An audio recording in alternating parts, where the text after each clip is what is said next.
নমস্কার, সুপ্রভাত। এক ফোনে বাংলা নিয়ে আপনাদের সঙ্গে রয়েছে আমি জুনেলা। নো বম্বিং, নো ভায়োলেন্স, ভোটের বোমাবাজি অশান্তি বরদাস্ত নয়। বাংলায় এসে ডিএমএসপিদের কড়া বার্তা জাতীয় নির্বাচন কমিশনের ফুল বেঞ্চের। কমিশনের নজরেও রয়েছে সন্দেশখালী।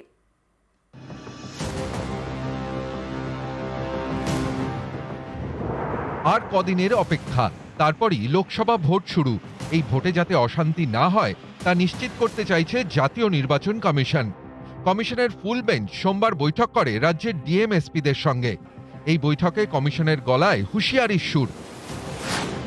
সূত্রের খবর, জেলা শাসক এবং পুলিশ সুপারদের তারা নির্দেশ দিয়েছে, লোকসভা ভোটে কোনোভাবেই অশান্তি বরদাস্ত করা হবে না। অশান্তি পুরোপুরি বন্ধ করতে হবে। No violence, no bombing. সবাইকে মাঠে নেমে কাজ করতে হবে। শীতলকুচির মতো ঘটনা যেন আর না ঘটে। অশান্তির জেরে যেন কারো মৃত্যু না হয়, এটা বড় চ্যালেঞ্জ। এখানেই শেষ নয়, কমিশনের হুঁশিয়ারি, নিচুতলার কর্মীরা ভুল করলে সেই জেলার দায়িত্বে থাকা পুলিশ প্রশাসনের কর্তাদের ধরা হবে। জেলার পরিস্থিতি স্পষ্ট করে এখনই বলুন, নোট নিয়ে রাখছি। কিছু গোপন করলে বিষয়টা ভালো হবে না। সোমবার প্রথমে রাজনৈতিক দলগুলির সঙ্গে বৈঠক করে কমিশনের ফুল বেঞ্চ। গত বছর পঞ্চায়েত ভোটে অশান্তি এবং সন্দেশখালীর প্রসঙ্গে কমিশনের ফুল বেঞ্চে নালিশ জানায় বিরোধীরা। সূত্রের খবর, পুলিশ প্রশাসনের সঙ্গে বৈঠকেও উঠে আসে সন্দেশখালীতে অশান্তির প্রসঙ্গ। বসিরহাটের এসপির থেকে সন্দেশখালীর পুরো ঘটনা জানতে চায় কমিশনের ফুল বেঞ্চ। কেন এই ধরনের ঘটনা ঘটেছে তার ব্যাখ্যাও চায়। পুলিশের ভূমিকায় কোনো গাফিলতি ছিল কিনা জানতে চায়।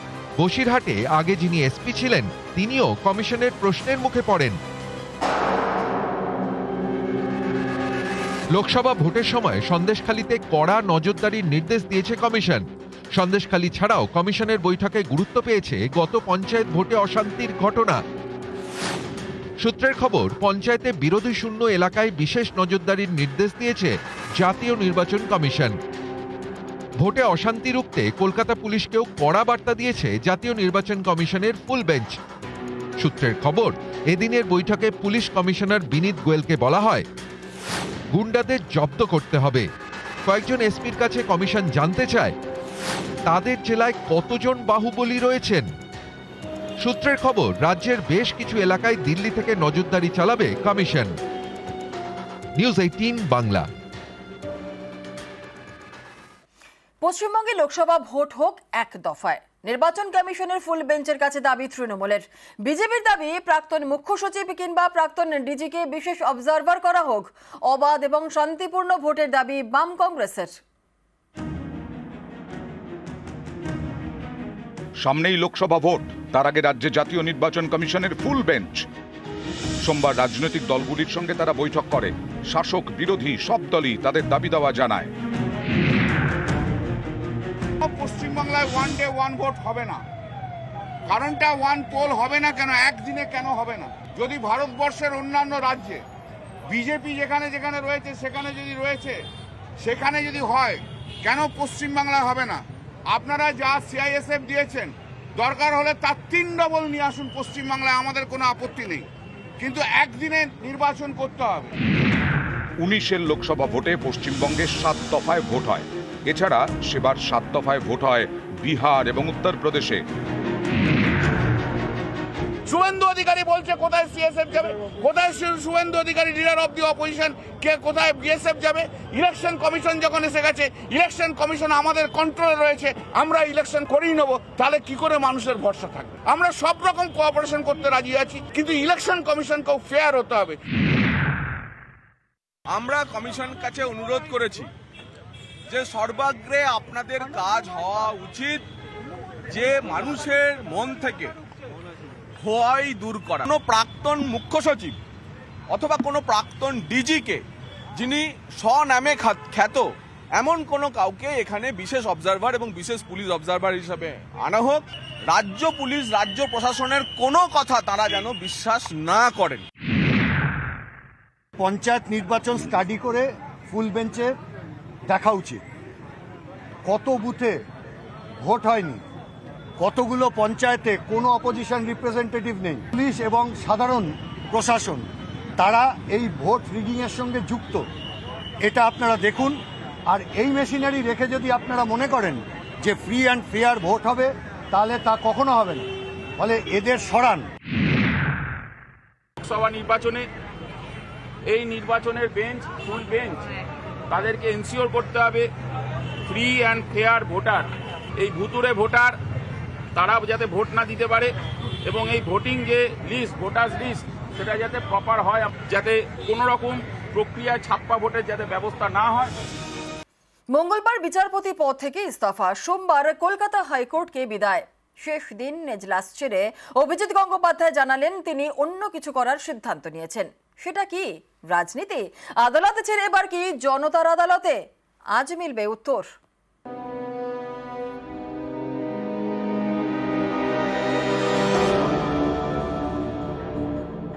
আমি বিচারপতির পদ থেকে মঙ্গলবার পদত্যাগ করব। আমাদের হাইকোর্টের চিফ জাস্টিসকে মৌখিকভাবে জানাবো, ভারতের রাষ্ট্রপতিকে চিঠি লিখে জানিয়ে দেবো। সেই মুহূর্ত থেকে আমার রেজিগনেশন কার্যকর হবে। এটাই কনস্টিটিউশন এবং কনস্টিটিউশন লয়ের প্রভিশন। সোমবার ইতি বিচারপতি হিসেবে শেষবার কলকাতা হাইকোর্টে, হাইকোর্টের 17 নম্বর কক্ষ। এটাই বিচারপতি অভিজিৎ গঙ্গোপাধ্যায়ের এজলাস। এদিন দুপুরের দিকেই এজলাস ছাড়েন বিচারপতি গঙ্গোপাধ্যায়। প্রতিবারের মতো শেষ দিনেও চেয়ার ছেড়ে সকলের উদ্দেশ্যে নমস্কার করেন।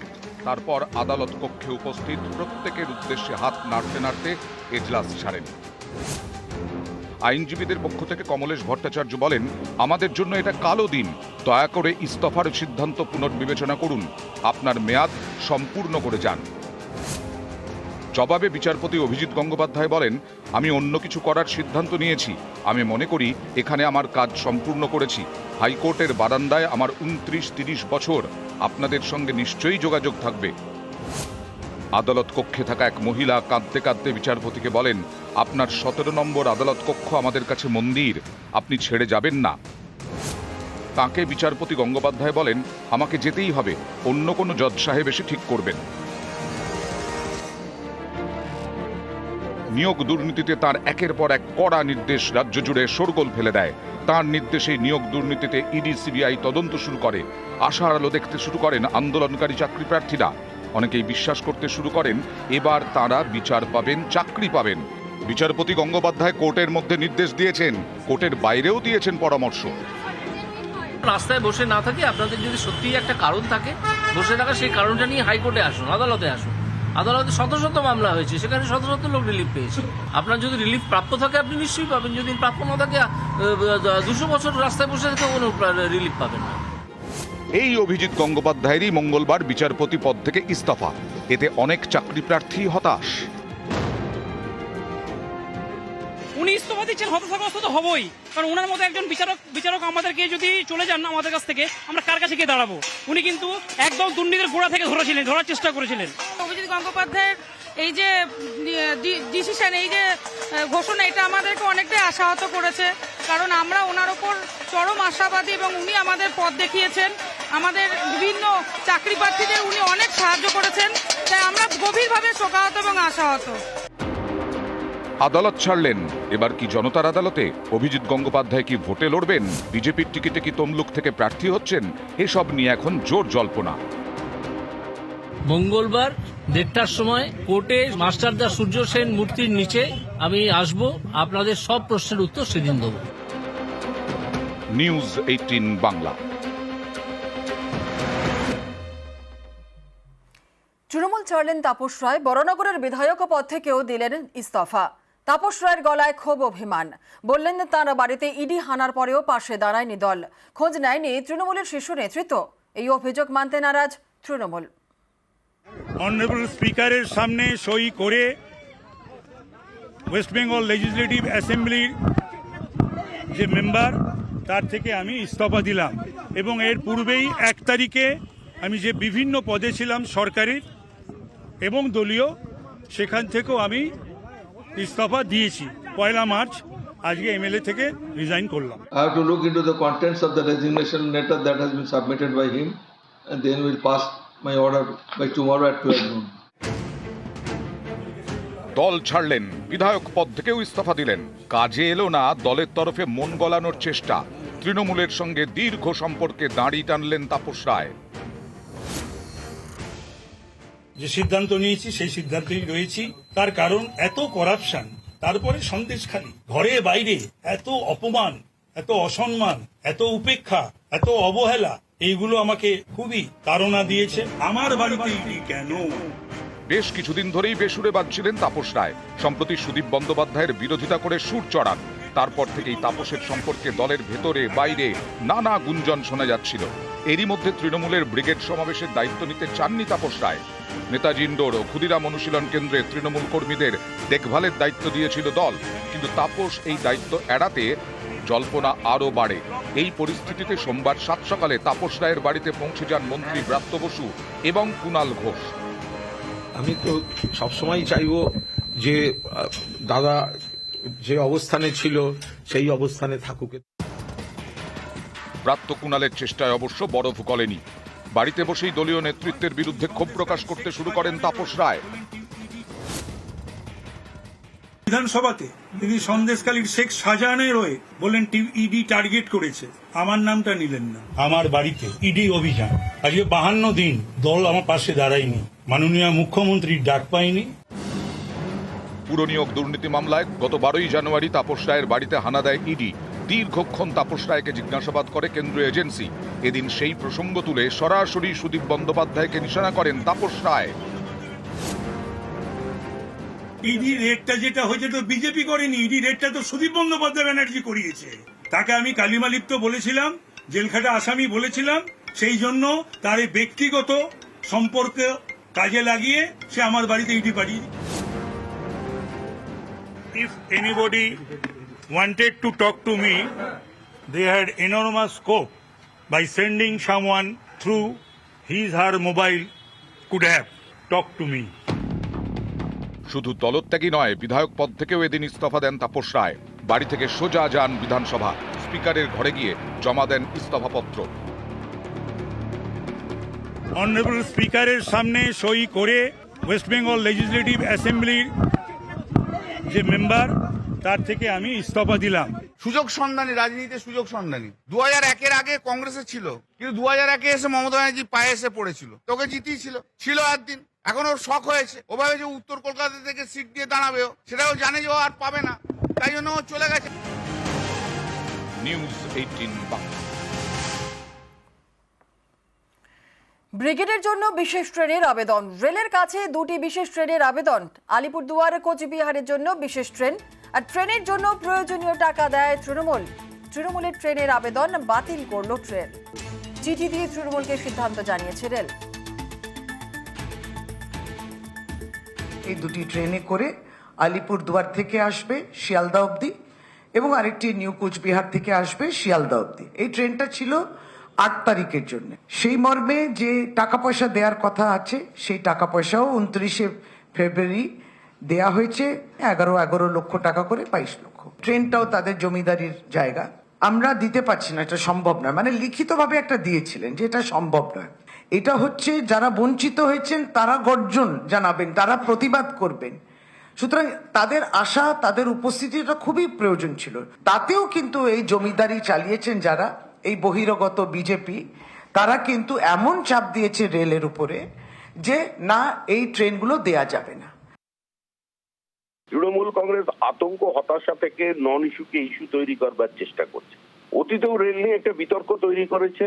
আইআরসিটিসির কাছে রেলের জন্য আবেদন করেছিল, যাদের কাজ ট্রেন প্রোভাইড করা নয়। তো সুতরাং নির্দিষ্ট রেলওয়েজের কাছে কিছু অসুবিধা আছে, তাদের কাছে হয়তো বাড়তি ট্রেন এই মুহূর্তে দেওয়ার মতো অবস্থায় নেই, সেই জন্য তারা দেননি। সেটার জন্য কাউকে আবেদন করার পরিবর্তে প্রথমেই একটা প্রেস কনফারেন্স করে দিয়ে বহিরাগত বলে দেবো, এটা কোনো একটা সুস্থ স্বাভাবিক রাজনীতির লক্ষণ নয়।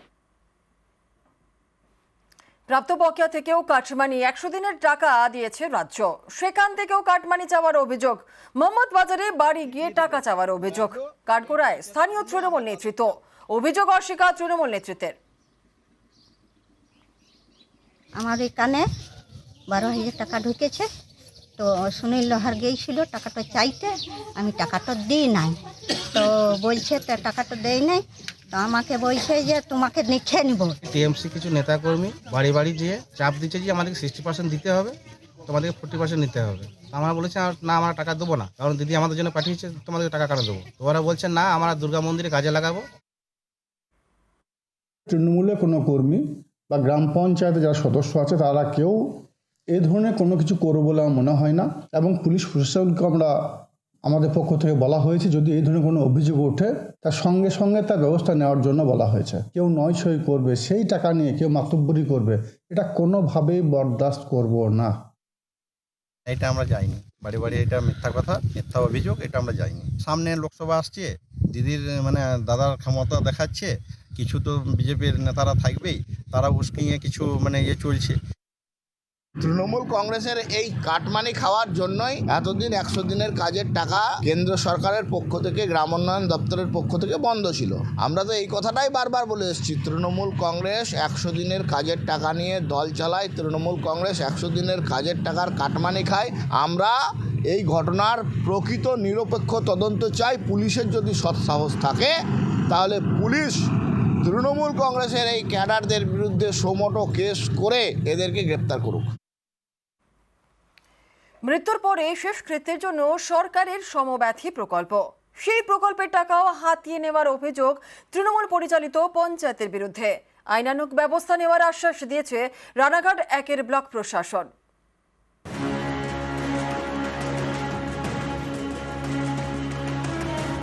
গরিবদের জন্য সরকারি প্রকল্প। প্রিয়জনের মৃত্যুর পর শেষকৃত্যের জন্য গরিবদের 2000 টাকা দেয় রাজ্য সরকার। এবার সেই সমব্যথী প্রকল্পের টাকাও আত্মসাৎ করার অভিযোগ কাঠগড়ায় তৃণমূল পরিচালিত আগের পঞ্চায়েত বোর্ড। এতেই জোর শোরগোল নদিয়ার রানাঘাট 1 ব্লকের হবিবপুর গ্রাম পঞ্চায়েত এলাকায়। আমার বড় ভাসুর মরে যাওয়ার পরে যা আমার বড় ভাসুরের যা ডকুমেন্টস আমার মেজো ভাসুর সব পঞ্চায়েতে জমা দিয়েছে, দেওয়ার পরে 2000 টাকার যে আবেদনটা সেটা তো করেছিল, 2000 টাকার যে লিস্টটা আমার মেজো ভাসুরের নামে সই করা সমেত বলছে এই যে টাকাটা উঠে গেছে। কেননা আমরা তো সই কেউ করিনি, কিন্তু সেই টাকাটা তো আমরা সই করিনি, তাহলে করলো কে, নিল কে টাকাটা? অভিযোগ, আবেদনকারীর সই নকল করে তুলে নেওয়া হয় সমব্যথী প্রকল্পের টাকা। পঞ্চায়েত অফিসে খোঁজ করলে নানা অজুহাতে ফিরিয়ে দেওয়া হয়েছে আবেদনকারীকে। এভাবেই বঞ্চিত হয়েছেন বেশ কয়েকজন আবেদনকারী। সম্প্রতি তৃণমূল পরিচালিত নতুন পঞ্চায়েতের বোর্ডের কাছে জমা পড়ে বেশ কয়েকটি অভিযোগ। তারপরই দুর্নীতির বিষয়টি নজরে আসে নতুন বোর্ডের। আমার কাছে অ্যাপ্লিকেশন জমা পড়েছে কয়েকটা, আর রেজিস্ট্রেশন খাতার উপরে যেই নামগুলো আছে সবই টাকা উঠে গেছে। এবার আইন অনুসারে আইনের পথে যেই ধারা আছে সেইটা হিসাবে এগোক। বিডিও অফিসে লিখিত দেওয়া হয়নি, কিন্তু আমি দেব। কোনো টাকা যখন পঞ্চায়েতেতে পেমেন্ট হয় প্রধানের কাছে কোনো টাকা থাকে না, কারণ গ্রাম পঞ্চায়েতের পেমেন্টটা সেক্রেটারি বা সাহেবের কাছ থেকে হয়। এখন কোন মানুষ পায়নি, কিভাবে পায়নি, আমি সেটা এখন কি করে বলবো, কারণ হচ্ছে সেই চেয়ারে আমি নেই। এই ঘটনায় প্রয়োজনীয় আইনানুগ ব্যবস্থা নেওয়ার আশ্বাস দিয়েছে ব্লক প্রশাসন। নিউজ 18 বাংলা। বাঁকুড়া শহরে নদী চুরি, গন্ধেশ্বরীর বুকে অবৈধ নির্মাণ, নদী দখল করে অবৈধ নির্মাণে অভিযুক্ত তৃণমূল নেতা। তিনি অবশ্য নদী চুরির অভিযোগ মানতে নারাজ, আর এ নিয়ে তুঙ্গে চর্চা।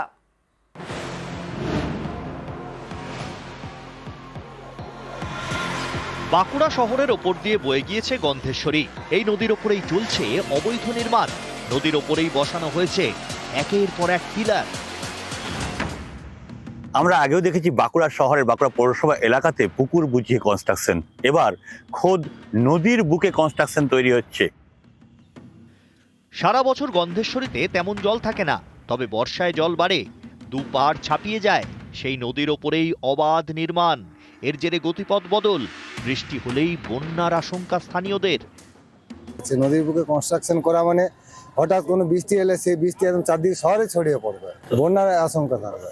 হ্যাঁ, এর আগেও তো দেখা গেছে একটু বৃষ্টিতেই শহরের একটা বিভিন্ন অংশে জল ঢুকে গেছে, এক কোমর বাড়ির মধ্যে ঢুকে পড়েছিল। এটা মানুষের খুব ক্ষয়ক্ষতির আশঙ্কা থাকবে। স্থানীয়দের দাবি, দীর্ঘদিন ধরে গন্ধেশ্বরীর উপরে আবর্জনা ফেলা হচ্ছে, নাব্যতা কমছে। এ নিয়ে প্রশাসনকে জানিয়েও কোনো লাভ হয়নি বলে অভিযোগ। এই নদীকে প্রাচীর দিয়ে দেওয়া হচ্ছে, নদীর উপরে আবর্জনা ফেলে তাকে ভরাট করা হচ্ছে, এবং কারো মদতে কিন্তু এই কাজগুলো হচ্ছে। কারণ প্রশাসন এটা দেখতে পাচ্ছে কিনা আমার নজরে আমাদের মনে হচ্ছে না যে প্রশাসন দেখছে। গন্ধেশ্বরী দখল করে অবৈধ নির্মাণের অভিযোগ উঠেছে স্থানীয় তৃণমূল নেতার বিরুদ্ধে। তিনি অবশ্য অভিযোগ উড়িয়ে দিয়েছেন। বিএলআর অফিস থেকে এসেছিল, মাপ করেছে, ওরা বলেছে দেখুন নদীর জায়গার থেকে আপনি 5 ফুট ছেড়ে দিন। আমরা যথারীতি আরো 5 ফুট ছেড়ে দিয়েছি। তো আমরা আমাদের জায়গার উপরে কনস্ট্রাকশন করব, এতে অন্য কারোর কিছু বলার নেই।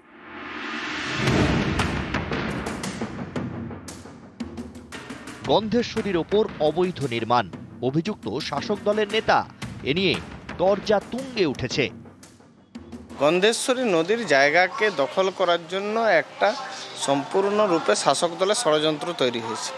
কারণ দীর্ঘ সময় ধরে দেখছে গন্ধেশ্বরী নদীরকে আজকে নদী থেকে নালায় পরিণত করেছে। কারণ কি না, এই ইললিগাল কনস্ট্রাকশন। কে কোন দলের লোক কাজ করে সেটা আমাদের কাছে বড় কথা নয়। আমাদের কাছে বড় কথা হচ্ছে বেআইনিভাবে কাজ করলে সে যে দলের হোক না কেন, আমরা মিউনিসিপ্যালিটির থেকে পৌরসভার অ্যাক্টে যা পড়ছে সে আইনে আমরা ব্যবস্থা গ্রহণ করবো। কে কোন দল করে, কি দলের ভোটের আমরা দেখবো না। অন্যায়। নদীর নাব্যতা যেমন বাড়ানোর ব্যাপারে বারবার ধরে প্রশাসন উদ্যোগ নিয়েছে, সেখানে নদীর বুকে কিভাবে এই ধরনের কনস্ট্রাকশন করা যায়, বেআইনি কনস্ট্রাকশন করা যায়, সে নিয়ে প্রশ্ন তুলছেন স্থানীয় মানুষজন থেকে পরিবেশপ্রেমী সংগঠন। আর এই নিয়ে শুরু হয়েছে রাজনৈতিক তরজাও। মানুষজন চাইছেন নদী তার নিজের রূপ ফিরে পাক।